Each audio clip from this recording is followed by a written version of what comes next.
Bonjour, heureux de vous retrouver depuis Jérusalem. Nous sommes Parashat Tazria. Le monde a été créé par le langage, la parole divine. Nous nous rappelons, Aseret Adibrot. Pas les 10 commandements, les paroles.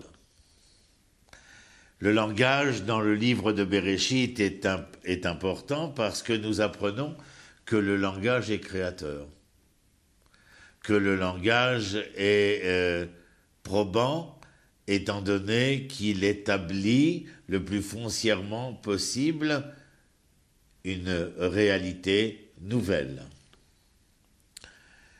Mais nous apprenons qu'à travers cela, ceux qui a la capacité de pouvoir élaborer, construire, a tout autant la capacité de détruire. En hébreu, cherev pipiyot. Cherev, c'est l'épée, pipiyot, c'est la bouche. En fin de compte, l'épée, le dessus de la lame et le dessous de la lame sont appelés pipiyot. Parce que c'est un outil, une arme à double tranchant. Double tranchant, la parole est à même, comme je viens de le dire, de pouvoir soit construire, soit détruire. Et notre monde est donc dépendant de la parole humaine. Cette partie de la Torah, qui s'appelle Tazria, traite aussi, entre autres, des conséquences causées par le fait de parler mal. Parler mal, mais parler mal de l'autre. Vous savez que le tiers est toujours coupable.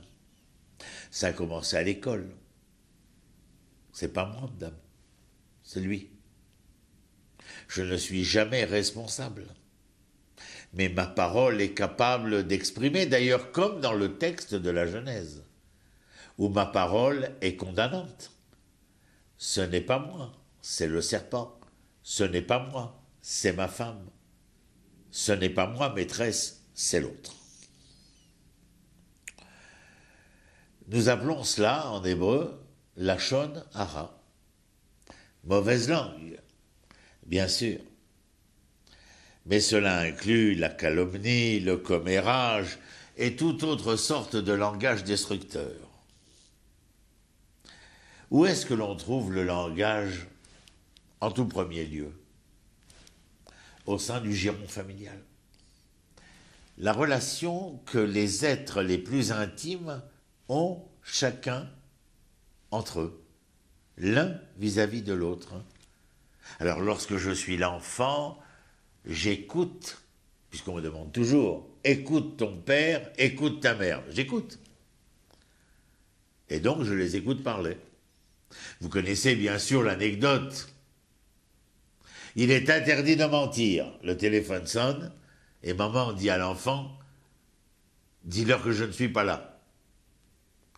Pourtant maman a dit, il ne faut pas mentir. Donc le langage est éducateur. Il ne faut pas mentir, mais lorsque le téléphone sonne, ment et dit que je ne suis pas là. C'est donc qu'il va s'inscrire en l'âme et la conscience de chacun de nous, enfants, ce que nos parents sont, dans leur manière de parler, de converser, d'échanger, de dialoguer, et nous allons porter tout au long de notre histoire, de notre existence, eh bien, ces années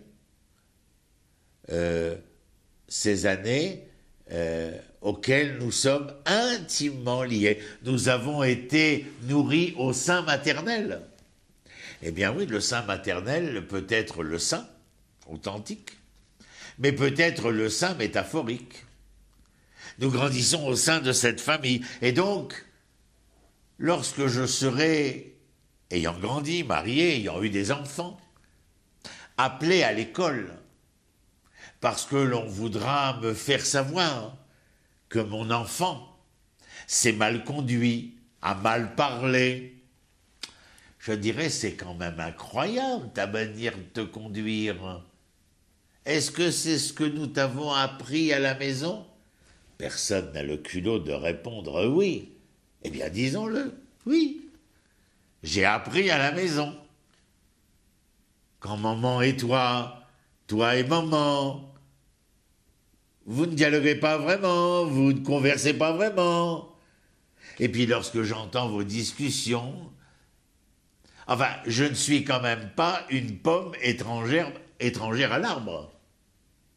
Je suis la pomme de l'arbre. Alors, bien entendu, si je regarde ce que nos sages écrivent, en tout cas ce que moi je me suis noté, nos mots peuvent être inculqués. En hébreu, c'est mila. Vous avez fait attention, c'est extraordinaire. Le mot, c'est mila. Mais je croyais que mila, c'était le prépuce. Si mila, c'est cette chair que l'on doit retirer, c'est parce qu'il y a quelque chose dans la mila qui doit être mis au vu et au su de tous. Ce qu'il y a dans le mot M-O-T, qui peut devenir un mot M-A-U-X, si je n'en ai pas retiré le détonateur intérieur, alors bien entendu que je me fourvoie dans ma propre soi-disant vérité ou bonhomie. Je continue à regarder. Myriam, on ne peut pas dire que c'est la dernière venue, c'est un personnage qui fut éminemment héroïque lorsqu'elle prend en main le devenir familial en Égypte, lorsqu'elle elle prête garde au devenir de son frère, etc., etc. Myriam, un beau jour, vient voir Aaron et lui dit dites donc, Ahi, mon frère, c'est quand même étonnant, la femme qu'a épousé notre frère. Le mot qu'elle emploie, c'est couchite.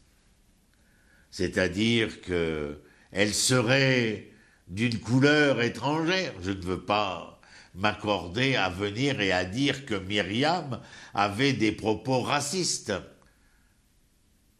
Nos sages nous disent que couchite en hébreu, dans le texte anarique, c'est bel et juste. Rabbi Shimshon Raphaël Hirsch nous dit qu'elle était étrangère. C'est ce que voulait dire couchite. Qu'elle n'était pas étrangère, attention, pas dans le sens qu'elle était d'un pays étranger, non. Elle était étrangère, c'est-à-dire qu'elle n'était pas là, elle n'était pas présente. Elle ne reviendra qu'avec son père, Yitro. Mais quand même, nous sommes tous restés un peu mal à l'aise. Pourquoi avait-elle utilisé de tels propos, enfin, en fin de compte, qui vont lui coûter cher, vous vous rappelez? Pas dans Parashat Tazria, mais dans la Parashat de Metzora, que nous lirons la semaine prochaine. Elle va être quand même mise à l'écart, mise au banc de la société, afin de nous dire quoi? Eh bien, de nous dire que ces gens qui ne savent pas utiliser, usiter le mot pour qu'il soit bon, juste, vrai, eh bien, sont en fait des gens qu'il faudrait mettre à l'écart de la société pour qu'ils puissent se reprendre en main, mieux comprendre, mieux entendre ce qu'est la socialisation. Vous avez vu depuis un moment, nous savons que les gens qui manifestent, non seulement manifestent parce qu'ils ont des revendications, mais ils aiment manifester. Aussi pourquoi? Parce que la manifestation est socialisante. Elle permet la rencontre, l'échange, la converse des uns avec les autres. Et cela serait impossible si les mots MOTS devenaient des mots MAUX d'échange. On raconte une petite anecdote chez nos sages, vous savez. Un jour, un maître voulut expliquer à sa fille ce qu'étaient justement les conséquences de la mauvaise parole, du mauvais langage, du commérage. Il prit sa fille, remplit la tête d'oreiller de plumes et s'en allèrent au sommet de la montagne. Et là, le papa demanda à la petite fille de secouer la tête d'oreiller. Alors toutes les plumes s'envolèrent. Et la fille regarda son père en lui demandant ce que cela voulait dire. Et le père lui dit, ça veut tout simplement dire que maintenant, il faut que tu puisses récupérer toutes les plumes qui se sont envolées pour que tu aies un oreiller. Elle dit, bah, le père, c'est impossible. Et le père lui dit, oui, lorsqu'il y a des commérages, on ne peut plus récupérer les plumes. C'est à tout jamais perdu dans la nature. Cela s'est envolé vers des lieux dont nous ne connaissons pas la destinée. Mais voilà, quand le mauvais mot l'a été, les mots qui vont se propager. À la semaine prochaine. Shalom, shalom depuis Jérusalem. À bientôt.